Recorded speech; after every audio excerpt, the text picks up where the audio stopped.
Okay, so somebody has asked, can someone explain surgery and how to keep up a shunt, and can it really bring someone's vision back? Well, in answer to that, I lost a lot of my peripheral vision, and every time I had a lumbar puncture, my vision would come back. My vision would be better. So by having the surgery, we knew that my vision should get better because, like I said, it was coming back when I had a lumbar puncture. So definitely, if when you have a lumbar puncture you get a lot more of your eyes back, then yes, shunt surgery will save your eyes. I only can say that as clearly as I can because that's what happened for me.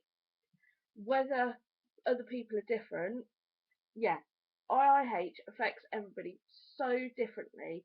You can't just prescribe one medication or one set thing. My history is I have PCOS. I've always been a big girl.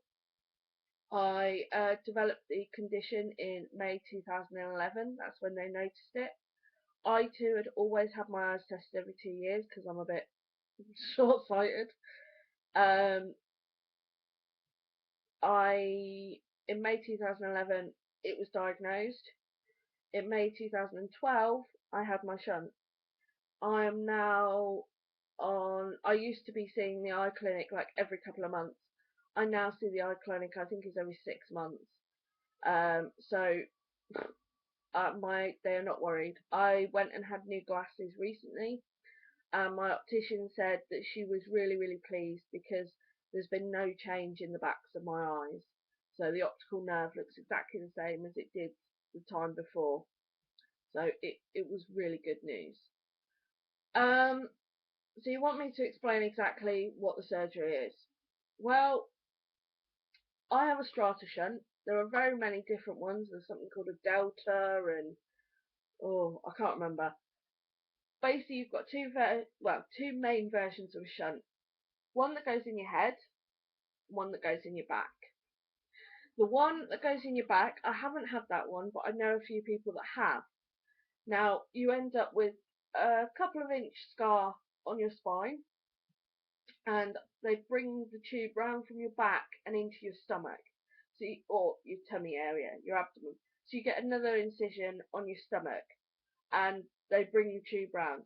I have heard horrific stories of it feeling like the tube's twisting. As you twist your body, the tube like gets all tangled.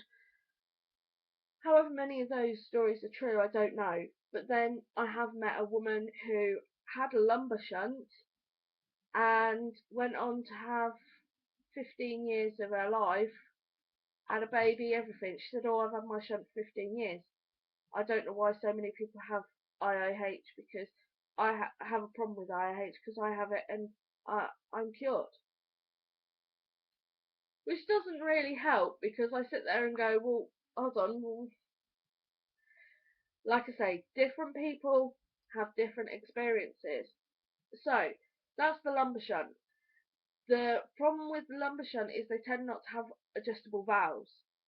Adjustable valve basically stops it from over or under flowing. It basically gives it a bit of resistance. The one in your stomach doesn't, from what I can gather. It's not an adjustable valve, which means you can't either tell it to put more water or less water through. Which brings me on to the ones that you have in your head. Sorry, your head. It always goes in. If you're right-handed, it will go into the right-hand side of your brain. If you're left-handed, it will go into the left-hand side because the right-hand side of the brain controls the left-hand side of the body, and the left-hand side of the brain controls the right-hand side of the body. That's if the worst comes to the worst, and they do some damage. In theory, if your physical mobility, you will lose your weaker side of your body because it can cause, I think the word paralysis. It can cause you to lose strength in one side of your body. Technically, they are putting a needle straight through your brain. Your brain actually has no nerve endings, so your brain actually can't feel anything. What actually, when we get pain, what we feel is it's like the case that the brain sits in. That's what does the feeling. and that's why we get such bad headaches, because it's actually the pressure of that. I'm sure it's got posh names, but I can't remember it. So basically, you have, I mean, for my one, just about there, I can feel where the tube disappears. That is where there's a hole in my head, where they've drilled, which goes into my ventricles, which will be in the centre of my brain. The tube, I had an incision, maybe an inch and a half wide, inch and a half long, in like a sort of a C shape, just here. And I can feel the valve there. That is an adjustable valve. So what that means is when you after you've like healed and everything, the valve will be set. Mine was set at 1.5. It goes up to 2.5. Yeah, I think that's right. What? Anyway, it goes up and down. You can get ones that say hundreds, which I think are the delta valves, but don't really know about them. I only know what I've got. So I was still getting headaches. So what they did is they put the magnet on my head. There's a video of it online, and they just turned it and changed the settings. I've had that done twice now, and it's really, really helped. Unfortunately it's now at a maximum setting. My shunt can't push any more water through. It's pushing its maximum through. But it's really helped. It saved my eyes, as I said. And basically you will end up with the whole of the back of my neck was bruised, all here gets bruised, down, they basically use an instrument and tunnel from here, they'll lie you out like that, and tunnel all the way down into your stomach. Now, my tummy incision is from there to there. It's absolutely nothing really, and if anything, it could just look like a bit of a stretch mark. It's just it goes the wrong way. But yeah, scarring wise, I have heard of people having an incision here and a scar here. It can be sort of done in little stages. Um, the upkeep of a shunt is there's nothing really you can do to either make it better or worse.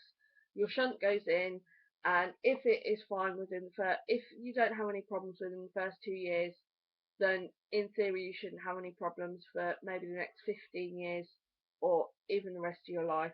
My neurosurgeon said this shunt might last me my lifetime, which is fantastic.